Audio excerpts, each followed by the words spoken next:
ಶ್ರೀ ಗುರು ರಾಘವೇಂದ್ರ ಸ್ವಾಮಿ ಜ್ಯೋತಿಷ್ಯ ಮಂತ್ರಾಲಯದಲ್ಲಿ ತಮ್ಮ ತಪೋಶಕ್ತಿಯಿಂದ ವಾಕ್ಯ ಸಿದ್ಧಿ ಮಂತ್ರಸಿದ್ಧಿ ಪಡೆದಿರುವ ಪಂಡಿತ್ ಶ್ರೀ ಅಪ್ಪಟಾಚಾರ್ಯರು ತಾಂತ್ರಿಕ ಜ್ಯೋತಿಷ್ಯರು. ಶ್ರೀ ಸಾಯಿಬಾಬಾ ಹಾಗೂ ರಾಘವೇಂದ್ರ ಸ್ವಾಮಿಯ ಆರಾಧಕರು. ನಿಮ್ಮ ಸಮಸ್ಯೆಗಳ ಪರಿಹಾರಕ್ಕೆ ಇಲ್ಲಿದೆ ದಿವ್ಯ ಮಾರ್ಗ.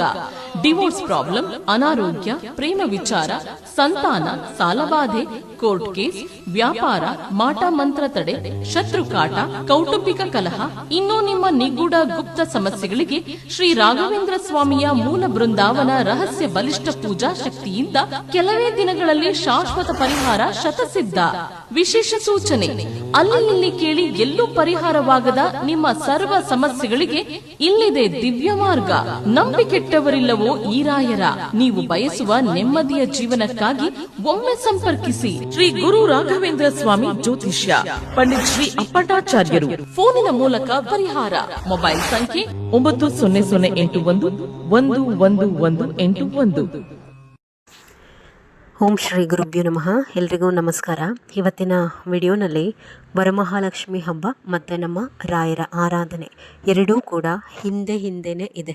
ವರಮಹಾಲಕ್ಷ್ಮಿ ಆದಂತಹ ಒಂದು 8-10 ದಿವಸಕ್ಕೇನೆ ರಾಯರ ಆರಾಧನೆ ಕೂಡ ಬರುತ್ತೆ. ಸೊ ಈ ಎರಡಕ್ಕೂ ಕೂಡ ಆಗೋ ರೀತಿಯಲ್ಲಿ ನಾವು ಮನೆಯನ್ನು ಮೊದಲು ಸ್ವಚ್ಛ ಮಾಡ್ಕೋಬೇಕು. ಮನೆಯನ್ನು ಕ್ಲೀನ್ ಮಾಡಿಕೊಂಡೇನೆ ವರಮಹಾಲಕ್ಷ್ಮಿ ವ್ರತ ಜೊತೆಯಲ್ಲಿ ರಾಯರ ಆರಾಧನೆಯನ್ನು ನಾವು ಆಚರಣೆ ಮಾಡಬೇಕಾಗತ್ತೆ. ನೋಡಿ, ಒಂದು ಹೆಣ್ಮಕ್ಳಿಗೆ ನಾನು ಏನು ಕಿವಿ ಮಾತನ್ನು ಹೇಳಲಿಕ್ಕೆ ಇಷ್ಟಪಡ್ತೀನಿ ಅಂತಂದರೆ, ಹಬ್ಬಗಳೇ ಬೇರೆ, ವ್ರತನೇ ಬೇರೆ. ವರಮಹಾಲಕ್ಷ್ಮಿ ನಾವು ಈಗೇನು ಆಚರಿಸ್ತೀವಲ್ವಾ, ಅದು ಹಬ್ಬ ಅಲ್ಲ, ವ್ರತ. ನಾವು ವ್ರತವನ್ನು ಯಾವತ್ತೂ ಕೂಡ ವ್ರತದ ರೀತಿ ಆಚರಿಸಿದ್ರೇ ಅದು ನಮಗೂ ಕೂಡ ಶ್ರೇಯಸ್ಸು. ನಾವು ಅದಕ್ಕೆ ಏನು ಕಷ್ಟಪಟ್ಟು ಮಾಡ್ತೀವಲ್ವಾ, ಹಬ್ಬ ಅಂತನೋ ವ್ರತ ಅಂತನೋ, ಅದರದ್ದು ಏನಿರುತ್ತೆ ಒಂದು ಒಳ್ಳೆಯ ಫಲಿತಾಂಶಗಳು ನಮಗೂ ಕೂಡ ಸಿಗುವಂತಹದ್ದು. ವ್ರತವನ್ನು ವ್ರತದ ರೀತಿ ಆಚರಿಸದೆ ತುಂಬ ಆಡಂಬರವಾಗಿ ಅಲಂಕಾರ ಮಾಡಿ ಅದನ್ನೆಲ್ಲ ಬೇರೆಯವ್ರಿಗೆ ನೀವು ತೋರ್ಪಡಿಕೆ ಮಾಡ್ಕೊತ ಕೂತ್ಕೊಂಡ್ರೆ ಖಂಡಿತವಾಗಿ ಇಲ್ಲದ ಕಷ್ಟಗಳು, ಜೊತೆಯಲ್ಲಿ ಏನು ನಿಮ್ಮದು ಫೈನಾನ್ಷಿಯಲಿ ಕಂಡೀಷನ್ ಇರುತ್ತಲ್ಲ ಅದಕ್ಕಿಂತ ಕೆಳಮಟ್ಟಕ್ಕೆ ಹೊರಟೋಗ್ತೀವಿ. ಅಂದರೆ ಇಲ್ಲದಿದ್ದ ದೃಷ್ಟಿಗಳು ತಾಗುತ್ತೆ, ಇಲ್ಲದಿದ್ದ ಕಷ್ಟಗಳು ಬರುತ್ತೆ. ಆರ್ಥಿಕವಾಗಿ ನಾವೇನು ಹಬ್ಬ ಮಾಡಿ ಮೇಲೆ ಹೋಗಬೇಕು ಅಂದ್ಕೊಂಡಿರ್ತೀವಿ, ಆ ಮೇಲೆ ಹೋಗೋದ್ರ ಬದಲು ಇನ್ನೊಂದಷ್ಟು ತೊಂದರೆಗಳು, ಸಾಲ ಸೋಲಗಳು, ಒಡವೆ ಅಡ ಇಡುವಂತಹದ್ದು, ಅಥವಾ ಏನು ದುಡಿದ್ರೂ ಕೂಡ ಕೈಯಲ್ಲಿ ನಿಲ್ಲೋದಿಲ್ಲ, ದುಡಿಮೆನೇ ಕಡಿಮೆ ಆಗೋಗೋವಂತಹದ್ದು, ಇದೆಲ್ಲನೂ ಕೂಡ ಆಗುತ್ತೆ. ಹೀಗಾಗಿ ವ್ರತ ಹೇಗೆ ಮಾಡುವಂತಹದ್ದು ಅಂತೇಳಿ ಶಾಸ್ತ್ರೋಕ್ತವಾದಂತಹ ವಿಧಾನ ವ್ರತ ಮಾಡುವಂತಹದ್ದು, ಅದರ ಬಗ್ಗೆ ನೆಕ್ಸ್ಟ್ ವಿಡಿಯೋಸಲ್ಲಿ ಅಪ್ಲೋಡ್ ಮಾಡ್ತೀನಿ. ಸೊ ನಾವು ಕಳಸವನ್ನು ಸರಿಯಾದಂತಹ ರೀತಿಯಲ್ಲಿ ಹೂಡಿ ತಾಯಿಯನ್ನು ಅದರಲ್ಲಿ ಆವಾಹನೆ ಮಾಡಿ ದಂಪತಿಗಳಿಬ್ಬರೂ ಕೂಡ ಕೂಡಿ ವ್ರತವನ್ನು ಆಚರಣೆ ಮಾಡಿ. ಇದನ್ನು ತುಂಬ ಗ್ರ್ಯಾಂಡಾಗಿ ನಾವು ಸೆಲೆಬ್ರೇಷನ್ ಮಾಡೋ ಅಂಥದ್ದೇ ಅಲ್ಲ. ಈ ಬಾರಿಯ ವರಮಹಾಲಕ್ಷ್ಮಿ ಬಹಳ ಶುಭಯೋಗದಲ್ಲಿ ಬಂದಿದೆ. ಆದಷ್ಟು ಅವತ್ತಿನ ದಿವಸ, ಅಂದರೆ ಹಬ್ಬ ಏನು ಬಂದಿದೆಯಲ್ವ ಅವತ್ತಿನ ದಿವಸನೇ ಈ ವ್ರತವನ್ನು ಮಾಡಿ ಮುಗಿಸ್ಕೊಳ್ಳಿ. ಹಿಂದೆನೇ ರಾಯರ ಆರಾಧನೆಯೂ ಕೂಡ ಬರುತ್ತೆ. ಮನೆಯನ್ನು ಯಾವ ರೀತಿ ಈ ಎರಡಕ್ಕೂ ಕೂಡ ಆಗೋ ಹಾಗೆ ಸ್ವಚ್ಛ ಮಾಡ್ಕೋಬೇಕು ಹೆಣ್ಮಕ್ಳುಗಳು ನೋಡಿಕೊಂಡು ನಿಮ್ಮ ಮುಟ್ಟಿನ ದಿನಗಳನ್ನು ಮುಗಿಸ್ಕೊಂಡೇ ಮನೆಯನ್ನು ಕ್ಲೀನ್ ಮಾಡ್ಕೊಳ್ಳಿ. ನೀವು ಎಷ್ಟು ನೀಟಾಗಿ ಮನೆಯನ್ನು ಸ್ವಚ್ಛತೆಯನ್ನು ಮಾಡಿಕೊಂಡು ಈ ವ್ರತ ಆರಾಧನೆಯನ್ನು ಮಾಡ್ತಿರೋ ಅಷ್ಟೂ ಕೂಡ ಶುಭ. ಮೊದಲನೇದಾಗಿ ಮನೆಯ ಎಲ್ಲ ಮೂಲೆಗಳಲ್ಲಿ ಕಟ್ಟಿರುವಂತಹ ಜಾಡನ್ನು ತೆಗೀರಿ. ಯಾವ ಮೂಲೆಯಲ್ಲೂ ಕೂಡ ಜೇಡರ ಬಲೆ ಕಟ್ಟಿರದ ಹಾಗೆ ನೀವು ನೋಡ್ಕೋಬೇಕು. ಈ ವ್ರತ ಮತ್ತು ಆರಾಧನೆಯ ಸಂದರ್ಭದಲ್ಲಿ ಎಲ್ಲ ಕಿಟಕಿ ಬಾಗಿಲುಗಳನ್ನ ಒರೆಸ್ಕೊಳ್ಳಿ. ಕಿಟಕಿಗಳಿಗೆ ಏನು ಕರ್ಟನ್ಸ್ಗಳನ್ನ ಹಾಕ್ಕೊಂಡಿರ್ತೀರ ಆ ಎಲ್ಲ ಕರ್ಟನ್ಸ್ಗಳನ್ನ ಒಗೆಯುವಂತಹದ್ದು, ಡೋರ್ಗಳಿಗೆ ಏನು ಕರ್ಟನ್ಸ್ಗಳನ್ನ ಹಾಕಿರ್ತೀರಲ್ಲ ಅದನ್ನು ಕೂಡ ಒಗೆಯುವಂತಹದ್ದನ್ನು ಮಾಡಿ. ಮತ್ತು ಈ ಮ್ಯಾಟ್ಗಳಿರುತ್ತೆ ನೋಡಿ, ಕಾಲು ಒರೆಸುವಂತಹದ್ದು, ಆ ಮ್ಯಾಟ್ಗಳನ್ನು ಕೂಡ ನಾವು ಒಕ್ಕೋಬೇಕಾಗತ್ತೆ. ಈ ವ್ರತದ ದಿವಸ ಆದಷ್ಟು ನಿಮ್ಮ ಮೇನ್ ಡೋರ್ಗೆ ಒಂದು ಹೊಸ ಮ್ಯಾಟನ್ನು ಹಾಕಲಿಕ್ಕೆ ಪ್ರಯತ್ನ ಪಡಿ. ಬೆಡ್ಶೀಟ್ಸು ಅಂದರೆ ನಾವೇನು ಓದ್ಕೋತೀವಲ್ವ ಆ ಎಲ್ಲ ಬೆಡ್ಶೀಟ್ಸ್ಗಳನ್ನು ಒಗೆಯುವಂತಹದ್ದು. ಪೀರಿಯಡ್ಸ್ ಮುಗಿದ ಮೇಲೆ ಹೆಣ್ಮಕ್ಳು ನೀವೇನು ಆ ಟೈಮ್ನಲ್ಲಿ ಬಳಸಿರ್ತೀರಲ್ವ ಆ ಬೆಡ್ಶೀಟ್ಸ್ಗಳನ್ನು ತಪ್ಪದೇ ಒಗೆಯುವಂತಹದ್ದನ್ನು ಮಾಡಿ. ಅದಾದಮೇಲೆ ಎಲ್ಲ ನೀವೇನು ಬೆಡ್ ಮೇಲೆ ಹಾಸ್ತಿರಲ್ಲ ಆ ಬೆಡ್ಶೀಟ್ಗಳನ್ನು ಕೂಡ ಒಗೆದು ಹಾಕಿ. ಇನ್ನು ಅಡುಗೆ ಮನೆ ಕ್ಲೀನಿಂಗು ಅಂತ ಹೇಳಿ ಬಂದಾಗ ನಿಮ್ಮ ಅಡುಗೆ ಮನೆಯನ್ನು ಯಾವ ರೀತಿ ನೀವು ಕ್ಲೀನ್ ಮಾಡ್ಕೋತೀರಾ ಅನ್ನುವಂತಹದ್ದು ನಿಮಗೆ ತಿಳಿದಿರುತ್ತೆ. ಆ ರೀತಿ ಅಡುಗೆ ಮನೆ ಅಂದರೆ ಎಲ್ಲೂ ಅಡುಗೆ ಮನೆಯಲ್ಲಿ ಜೇಡ ಕಟ್ಟಿರಬಾರ್ದು.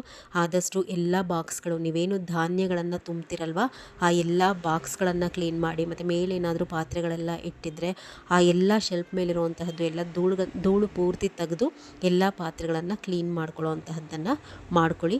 ಆದಷ್ಟು ಈ ವರಮಹಾಲಕ್ಷ್ಮಿ ಹಬ್ಬದ ಸಂದರ್ಭದಲ್ಲಿ ಉಪ್ಪು, ಅರಿಶಿಣ, ಹುಣಸೆ ಹಣ್ಣು ಈ ಡಬ್ಬಗಳು ಪೂರ್ತಿ ತುಂಬಿರಬೇಕು. ಅರ್ಧಂಬರ್ಧ ಇರೋ ರೀತಿಯಲ್ಲಿ ಇಡ್ಲಿಕ್ಕೆ ಹೋಗಬೇಡಿ. ಅಂದರೆ ಆ ಬಾಕ್ಸ್ ತುಂಬ ಉಪ್ಪು, ಅರಿಶಿಣ, ಹುಣಸೆ ಹಣ್ಣನ್ನು ಅವತ್ತಿನ ದಿವಸ ಅಡುಗೆ ಮನೆಯಲ್ಲಿ ಆ ಬಾಕ್ಸ್ನಲ್ಲಿ ತುಂಬಿಡುವಂತಹದ್ದನ್ನು ಮಾಡಿ.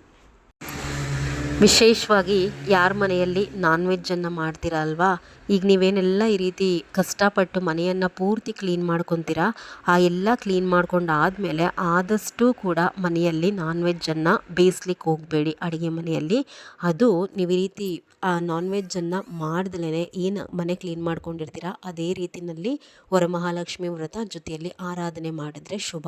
ಆದರೆ ನಾವು ಹೇಳ್ದಂಗೆಲ್ಲ ಮನೆಯಲ್ಲಿ ಗಂಡಸರು ಕೇಳೋದೇ ಇಲ್ಲ.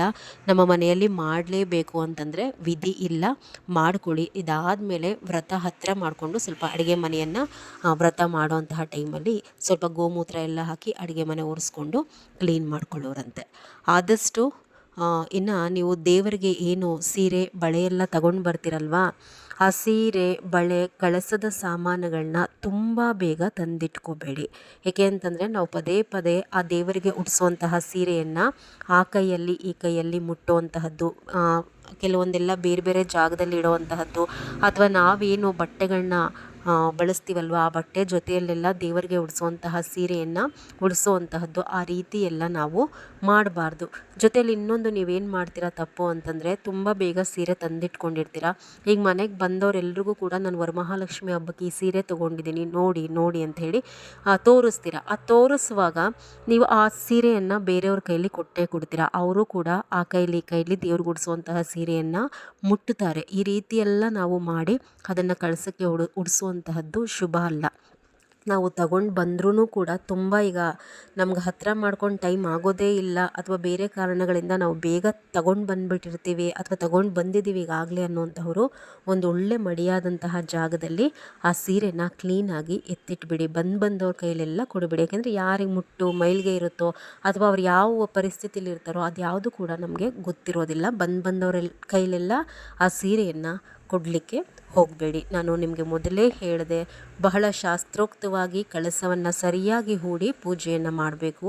ಅದರ ಜೊತೆಯಲ್ಲಿ ಕಳಸವನ್ನು ಇಡುವಾಗ ನಾವು ಎಷ್ಟು ಶ್ರದ್ಧೆಯಿಂದ ಇಡ್ತೀವೋ ಕಳಸವನ್ನು ವಿಸರ್ಜನೆ ಮಾಡುವಂತಹದ್ದು ಕೂಡ ಅಷ್ಟೇ ಶ್ರದ್ಧೆಯಿಂದ ಮಾಡಬೇಕು. ಶುಭ ಸಮಯ, ಮುಹೂರ್ತ, ನೈವೇದ್ಯ, ಸೀರೆಯ ಬಗ್ಗೆ ಎಲ್ಲ ಕೂಡ ನಾನು ನೆಕ್ಸ್ಟ್ ವಿಡಿಯೋಸಲ್ಲಿ ಇನ್ಫಾರ್ಮೇಷನನ್ನು ಕೊಡ್ತೀನಿ. ನೋಡಿ, ಈಗೇನು ಸೀರೆ ಉಡಿಸಿದ್ದೀನಲ್ವಾ, ಈ ಸೀರೆಯನ್ನು ಉಡಿಸೋದಕ್ಕೆ ಒಂದೂ ಕೂಡ ನಾನು ಪಿನ್ನನ್ನು ಬಳಸಿಲ್ಲ ಅಂದರೆ ನೀವು ನಂಬ್ತೀರಾ. ಪಿನ್ ಅಂತಂದರೆ ಕಬ್ಬಣ, ಅದರಲ್ಲಿ ಕಬ್ಬಣ ಇರುತ್ತೆ. ನಾವು ಆ ತಾಯಿಯನ್ನು ಅಲ್ಲಿ ಆವಾಹನೆ ಮಾಡ್ತೀವಲ್ವ, ತುಂಬ ಪಿನ್ಸ್ಗಳನ್ನು ಹಾಕೋದು ಚುಚ್ಚೋದು ಎಲ್ಲ ಮಾಡಬಾರ್ದು. ಹಾಗೇ ಉಡಿಸಿರುವಂತಹದ್ದು ನಿಂತಿದೆ ಸೀರೆ, ಏನೂ ತೊಂದರೆ ಇಲ್ಲ. ನೋಡಿ, ನೀಟಾಗಿ ಕಾಣ್ತಿದೆ ಅಲ್ಲ. ನೆಕ್ಸ್ಟ್ ವಿಡಿಯೋಸಲ್ಲಿ ಅಮ್ಮನವ್ರಿಗೆ ಈ ವರಮಹಾಲಕ್ಷ್ಮಿ ಹಬ್ಬಕ್ಕೆ ಯಾವ ಬಣ್ಣದ ಸೀರೆ, ಮುಹೂರ್ತ ಏನು, ಅಥವಾ ಎಷ್ಟು ದೀಪಾರಾಧನೆ ಮಾಡಬೇಕು ಎಲ್ಲದರ ಬಗ್ಗೆ ವಿಡಿಯೋಸ್ ಬರ್ತಾ ಹೋಗುತ್ತೆ. ಎರಡೂ ಚಾನಲಲ್ಲಿ ನೋಡ್ತಾ ಇರಿ. ಯಾವ ಚಾನಲಲ್ಲಿ ಅನುಕೂಲ ಆಗುತ್ತೋ ಆ ಚಾನಲಲ್ಲಿ ನಾನು ಹಾಕ್ತಾ ಹೋಗ್ತೀನಿ. ಎಲ್ರಿಗೂ ಕೂಡ ಇನ್ಫಾರ್ಮೇಷನ್ ಇಷ್ಟ ಆಗಿದೆ ಅಂತ ಹೇಳಿ ಭಾವಿಸ್ತಾ ಈ ವಿಡಿಯೋವನ್ನು ಮುಗಿಸ್ತಾ ಇದ್ದೀನಿ. ನಮಸ್ಕಾರ ಎಲ್ರಿಗೂ.